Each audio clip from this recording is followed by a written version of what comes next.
Friend, मैं Wasim sir उड़ान private IT की तरफ से आप लोगों के लिए जो वीडियो बनाई जा रही है, और मैं वीडियो में आप लोगों के लिए आज का जो टॉपिक है वो है ट्रांसफार्मर।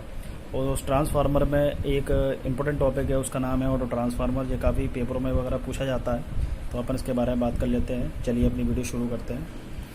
ये देखिए, ये आपके सामने स्क्रीन पर है, जिसमें लिखा हुआ ऑटो ट्रांसफार्मर क्या होता है, किस तरीके से ऑटो ट्रांसफार्मर काम करता है, इसके बारे में बहुत अच्छी तरह पढ़ लेते हैं। ऑटो ट्रांसफार्मर केवल एक ही वाइंडिंग का ट्रांसफार्मर, यानी कि इस ट्रांसफार्मर में सिर्फ और सिर्फ एक ही वाइंडिंग होती है, यानी कि दूसरी वाइंडिंग की इसमें कोई गुंजाइश नहीं होती, जिसकी पूरी वाइंडिंग तो प्राइमरी का काम करती है, जिसमें वोल्टेज दी जाती है, जिससे अपन को प्राइमरी देते हैं।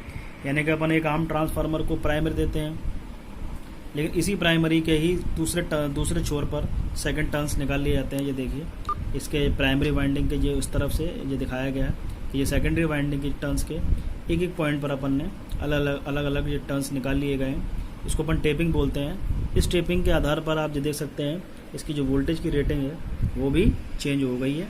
यानी कि इस पॉइंट पर 220, इस पॉइंट पर 230, इस पॉइंट पर 240, यानी कि आगे भी और भी अपन इसमें टेपिंग्स निकाल लेंगे तो अलग अलग अपन को वोल्टेज निकले आएंगे। ज़्यादातर ऑटो ट्रांसफार्मर इंस्ट्रूमेंट ट्रांसफार्मर के नाम से भी जाना जाता है, जिस तरीके से मैंने आपको सीटी पीटी के बारे में बताया था। ठीक है, इस ऑटो इंस्ट्रूमेंट ट्रांसफार्मर यानी कि जो भी आपके इंस्ट्रूमेंट्स हैं उनमें इस्तेमाल होने वाला सबसे ज़्यादा इंपॉर्टेंट है ऑटो ट्रांसफार्मर। ठीक है, तो अपन इसके बारे में और जानकारी लेते हैं। सेकेंडरी वोल्टेज टर्न की संख्या पर आधारित है, यानी कि सेकेंडरी जो वोल्टेज है वो किस पर आधारित है, टर्नों की संख्या पर आधारित है। यानी कि जिस तरीके से टर्न होंगे उस तरीके से अपन को उसमें वोल्टेज निकल के आएगा। स्टार्टर में इस प्रकार का ट्रांसफार्मर मोटर की वोल्टेज वेरिएशन के लिए ही काम में लाया जाता है। आप लोगों ने एक वोल्टेज रेगुलेटर देखा होगा, उस वोल्टेज रेगुलेटर में आप लोगों ने एक वेरिएबल एक स्विच देखा था, जो अपन उसको ऐसे करके बार बार टक टक टक टक करके उसको स्विच को आगे पीछे करते थे। वो स्विच हमेशा ऑटो ट्रांसफार्मर के रूप में ही काम करता है। यानी कि जब अपन उसको दूसरे इस पर घुमाते हैं तो वो इस पॉइंट पर पहुंच जाता है, जब अपन को तीसरी उसमें घुमाते हैं तो वो इस पॉइंट पर, या इस तरीके से। यानी कि आज से कई सालों पहले एक वोल्टेज रेगुलेशन की जो प्रॉब्लम हुआ करती थी, बार बार up down up down up down होगा वोल्टेज हुआ करते थे, तो उस टाइम पे जो वोल्टेज स्टेबलाइजर चलते थे, उस वोल्टेज स्टेबलाइजर में ज़्यादातर ऑटो ट्रांसफार्मर का ही इस्तेमाल किया जाता है। यानी कि छोटे छोटे जितने भी एक सर्वो मोटर और अलग से आती है, उस सर्वो मोटर में भी सबसे ज़्यादा ये स्टार्टर की बात इसमें कर रहा है, स्टार्टर का भी उपयोग भी उस सर्वो मोटर में ही होती है। यानी कि स्टार्टर में इस प्रकार का ट्रांसफार्मर मोटर की वोल्टेज वेरिएशन के लिए ही काम में लाया जाता है। यानी कि जो मोटर की जो वोल्टेज है उसका जो वेरिएशन है, उस वेरिएशन का मतलब होता है हमेशा चेंज होने वाली राशि, यानी कि बार बार परिवर्तन होने वाली राशि। ऑटो ट्रांसफार्मर अधिकतर टीवी, फ्रिज आदि में वोल्टेज स्टेबलाइजर की तरह प्रयोग होता है, क्योंकि आज से पहले आज के दौर में क्या है कि वोल्टेजों का जो है बहुत ही अच्छा स्टेबल वोल्टेज अपन को आज के टाइम में मिल रहे हैं।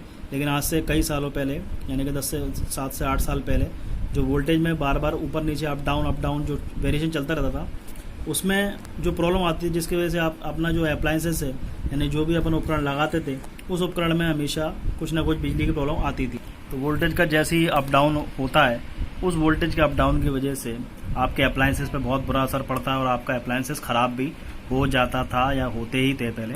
लेकिन आज के दौर में अब वो स्टेबल वोल्टेज चल रहा है, अब वो ऐसा प्रॉब्लम नहीं है। लेकिन फिर भी आपको बताने के लिए कि उसमें उस ट्रांसफार्मर का प्रयोग, यानी ऑटो ट्रांसफार्मर का प्रयोग वोल्टेज स्टेबलाइजर की तरह प्रयोग होता है, जैसे थोड़ी बहुत वोल्टेज की कमी को ये बढ़ाकर या घटाकर पूरी करता है। ठीक है, ये देख सकते हैं आप स्क्रीन पर, ये सप्लाई वोल्टेज है। सप्लाई वोल्टेज के बाद ये देखिए एक रेगुलेटर लगा हुआ है। इसी रेगुलेटर को अपन क्या बोलते हैं, वोल्टेज स्टेबलाइजर। यह वोल्टेज स्टेबलाइजर का पूरा ही एक चित्र है। लेकिन ये जो है, ये आप देख सकते हैं अलग अलग पॉइंट पर जो टेपिंग्स है, ये टेपिंग्स में अलग अलग वोल्टेज का मान होता है, और इसी अलग अलग वोल्टेज मान से ही आपके मोटर को अपन रोटेट कर सकते हैं। यानी कि सर्वो मोटर में इस्तेमाल होने वाली, वो फ्रिज वगैरह में भी और अपन टीवी वगैरह में भी इस्तेमाल करते हैं। लेकिन ये वोल्टेज स्टेबलाइजर का आंतरिक भाग है। तो ये वोल्टेज जहाँ ये अपने आप में ही कट कट कट कट इसमें ऑटोमेटिकली जो लगी रहती है रिले, उस रिले की वजह से रोटेट रहते हैं, और जिस तरीके का अपन को वोल्टेज चाहिए, तो उस तरीके का वोल्टेज अपन को आसानी से मिल जाता है। ये देखिए एक स्विच लगा हुआ है, ये इससे कनेक्ट हुआ है, यानी कि जिस कनेक्टर ये रहेगा उसको यहाँ पर वोल्टेज मिल जाएगा, यानी कि स्टेबल वोल्टेज अपन को मिलता रहेगा। ठीक है।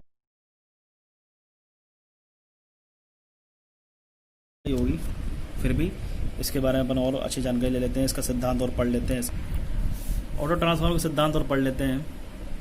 ये देखिए, ये टीवी के साथ स्टेबलाइजर लगा हुआ है, ये वोल्टेज स्टेबलाइजर है, और जो टीवी है, टीवी के साथ स्टेबलाइजर लगा हुआ है, इसका प्लग निकला हुआ है। मगर वैसे अपन इसको प्लग में लगाते हैं तो ये जो आपका वोल्टेज मीटर है और ये आपका वोल्टेज का ये आपका स्विच है, ये स्विच लगा हुआ है और ये वोल्टेज मीटर लगा हुआ है, ठीक है। इसको अपन वोल्ट मीटर बोलते हैं।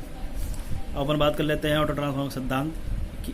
ऑटो ट्रांसफार्मर सिद्धांत भी 2 वाइंडिंग वाले ट्रांसफार्मर जैसा ही होता है, यानी कि जैसे आम ट्रांसफार्मर होता है जिसमें प्राइमरी और सेकेंडरी दोनों वाइंडिंग होती है, इसी तरीके से ये भी होता है। इसमें प्राइमरी तथा सेकेंडरी वाइंडिंग दोनों के लिए एक ही वाइंडिंग होती है, जिससे इनका चुंबकीय और विद्युत सर्किट एक ही होता है, यानी कि जिससे इनका जो मैग्नेटिक और इलेक्ट्रिकली सर्किट एक ही हो जाता है। पहले के सर्किट में क्या होता था, पहले एक अलग से और दूसरा अलग से। ऑटो ट्रांसफार्मर एक वाइंडिंग का बना होता है, जिसका कुछ भाग प्राइमरी का काम करता है और पूरी वाइंडिंग या कम सेकेंडरी का काम करता है, जैसा कि चित्र में दिखाया गया, उसमें चित्र में दिखाया गया।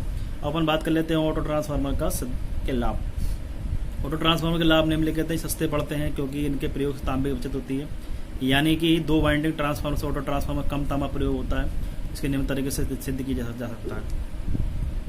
ये तो अपन सिद्ध करने वाली बात हो गई है। तो अब जाहिर सी बात है, जब अपन 2 वाइंडिंग इसमें वो करेंगे और यहाँ 1 वाइंडिंग करेंगे तो वहाँ पर तांबे की बचत तो ऑलरेडी होना ही होना है।